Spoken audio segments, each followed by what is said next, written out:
nice people, kembali lagi bersama saya, Febri X.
Mari teman-teman, sebelum kita belajar, kita berdoa.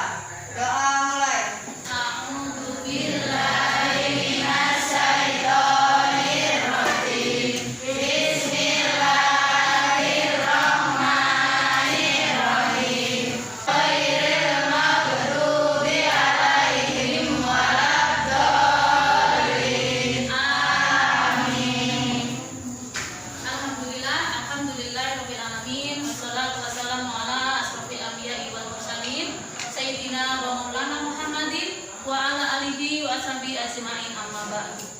Anak-anak, gimana kabar kalian hari ini? Sehat semua? Alhamdulillah. Puji syukur kehadirat Allah Subhanahu wa taala atas segala rahmat, nikmat serta karunia-Nya sehingga di pagi hari ini kita masih diberi kesehatan, kenikmatan oleh Allah Subhanahu wa taala. Terutama nikmat iman dan Islam sehingga kita bisa menjalankan semua tugas-tugas yang diberikan oleh Allah Subhanahu wa taala. Baik anak-anak, pagi hari ini kita akan belajar materi keempat. Kemarin sebelumnya ada yang tidak hadir hari ini? Siapa yang tidak datang? Hadir semua ya? Alhamdulillah hadir semua. Puji syukur, alhamdulillah semua saat ini sehat semua sehingga kita masih bisa bertemu kembali. Baik anak-anak, materi yang lalu bab ketiga yaitu tentang kejujuran dan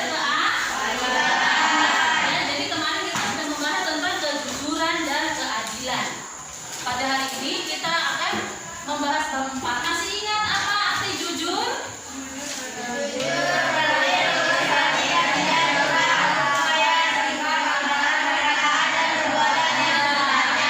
Betul. Jujur adalah lurus hati.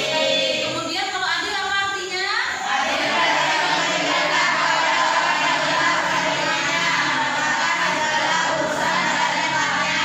Bagus. Jadi masih ingat berkaitan dengan jujur dan adil ya. Jadi pada kesempatan kali ini kita masuk di bab 4, dekat kepada Allah dengan mengamalkan sholat.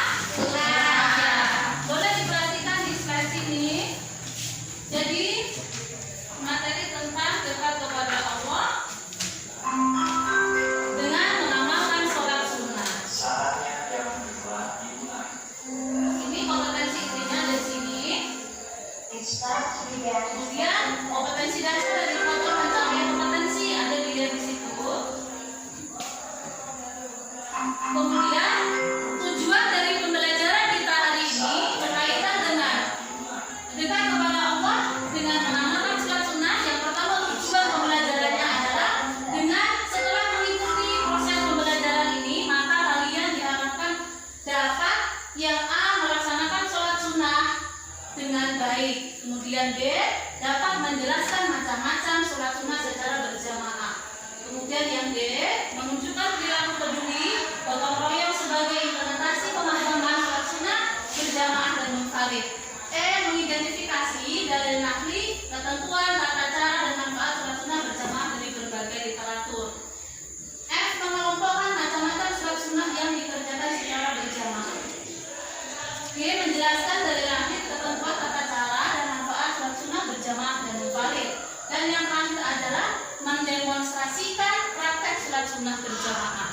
Nah, namun hari ini kita akan membuat sebuah diskusi diskusi. Jadi ibu akan memberikan lembar kerja peserta didik, kemudian kalian akan meringkas atau memberikan kesimpulan, kemudian nanti kita akan bahas bersama. Seperti itu ya. Ini baca, kemudian membuat kesimpulan. Nanti dikerjakan seperti itu ya. Oke, silakan dibaca, dipahami, kemudian membuat ringkasan. Nanti terakhir ada materi, nanti ditulis kelompoknya di sini ya. Nanti ada soal, nanti kerjakan ya. Bisa? Di sini sama ini ya. Silakan dibaca, dipahami. Ini nama kelompok. Di sini. Di sini saja. Ditambahin nih ke belakang ya.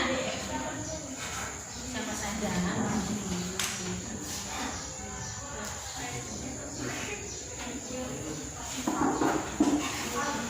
Nanti ditulis yang penting-penting saja, nanti dipresentasikan di depan. Nah, ditulis namanya di situ.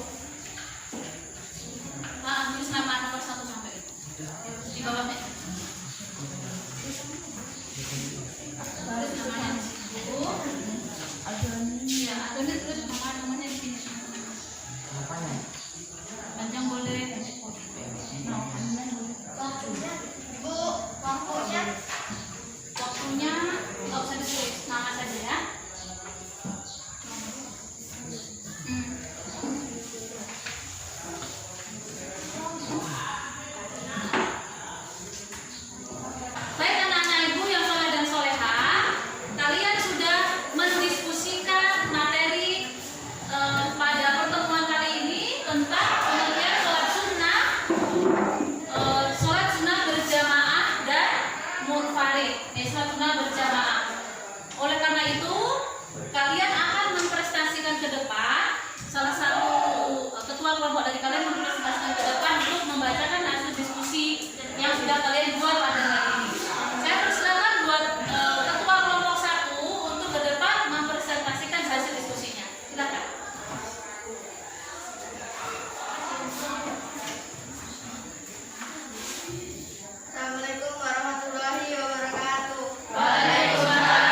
Silahkan dilihat di slide depan.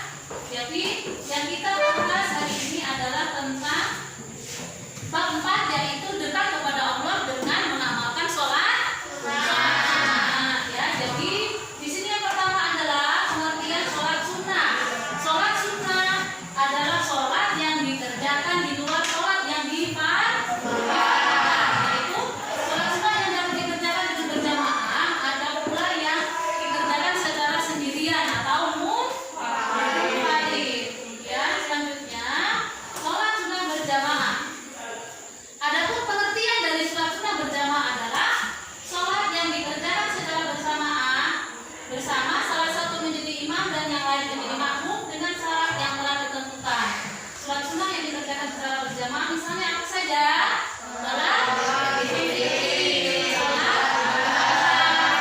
Sholat khusuf atau gerhana matahari, sholat khusuf atau gerhana bulan, kemudian sholat istisqa atau sholat memohon hujan. Sholat Idul Fitri. Siapa yang bisa jawab sholat Idul Fitri? Sholat Idul Fitri adalah sholat sunnah yang dilakukan secara berjamaah. Jadi sholat Idul Fitri dilaksanakan setelah menjalankan puasa Ramadan. Ada berapa rakaat? 2. Nah, caranya di rakaat pertama diiringi takbir 7 kali. Ya. Kemudian rakaat 2 5 kali. Kemudian sholat Idul Adha. Siapa yang bisa jelaskan sholat Idul Adha?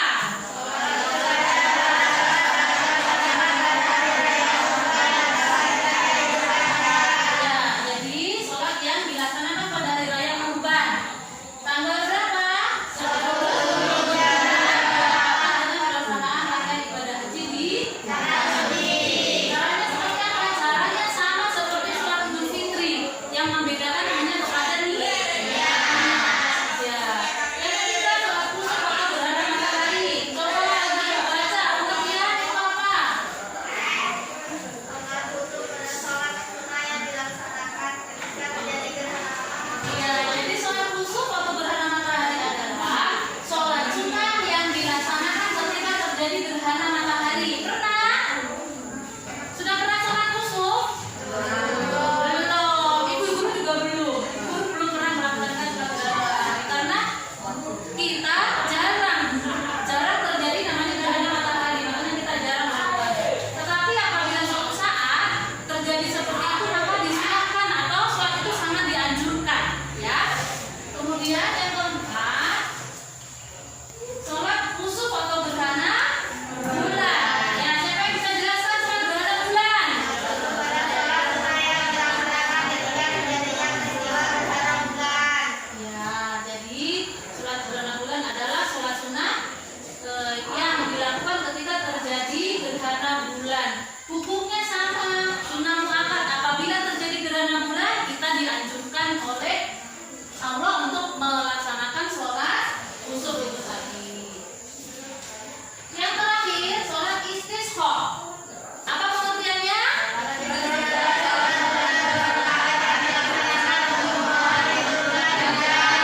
Jadi sholat istisqa adalah sholat sunnah 2 rakaat saja yang dilaksanakan untuk memohon diturunkannya hujan. Pernah sholat istisqa? Nggak pernah. Jadi alhamdulillah kita wajib bersyukur kepada Allah karena kita tidak pernah mengalami yang namanya kekeringan. Allah memberikan limpahan air yang luar biasa kepada kita. Jadi bersyukur kita tidak pernah mengalami namanya kekeringan. Ya. Nah, apabila itu terjadi, maka itu juga sangat dianjurkan sebagai bukti bahwa kita mendekatkan diri kepada Allah dengan menjalankan sholat tersebut. Jadi kesimpulan dari semua ini, ada yang mau ditanyakan sama Ibu berkaitan dengan materi hari ini? Sudah jelas semua? Jadi kesimpulan dari materi hari ini adalah tentang sholat sunnah berjamaah. Jadi sholat yang bisa dilaksanakan secara berjamaah. Jadi sholat ini dikerjakan secara berjamaah semua. Di antaranya ada 5: sholat Idul Fitri, Idul Adha, sholat khusuf, dan sholat istisqa. Kemarin sholat Idul Fitri tidak boleh dilaksanakan karena panas.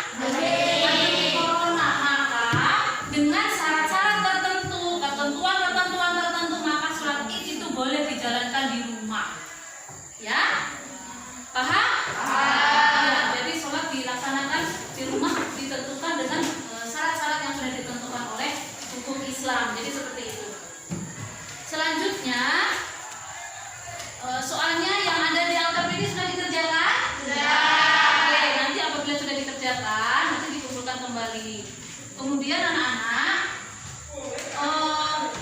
pertemuan yang akan datang kita akan mempelajari tentang sholat sunnah munfarid atau sholat sendirian. Jadi minggu depan kita akan belajar tentang sholat sunnah yang dikerjakan secara sendirian. Ya, nanti tolong pelajari di rumah. Kemudian ada tugas yang berkaitan dengan materi yang kita sudah bahas tadi.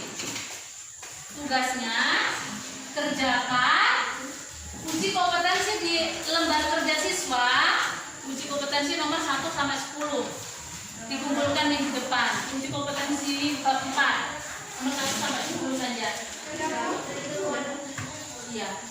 Jadi seperti itu, anak-anak, Ibu selalu berpesan bahwa karena kita sudah boleh tatap muka dalam pembelajaran ini, tetapi kita harus tetap mematuhi protokol kesehatan.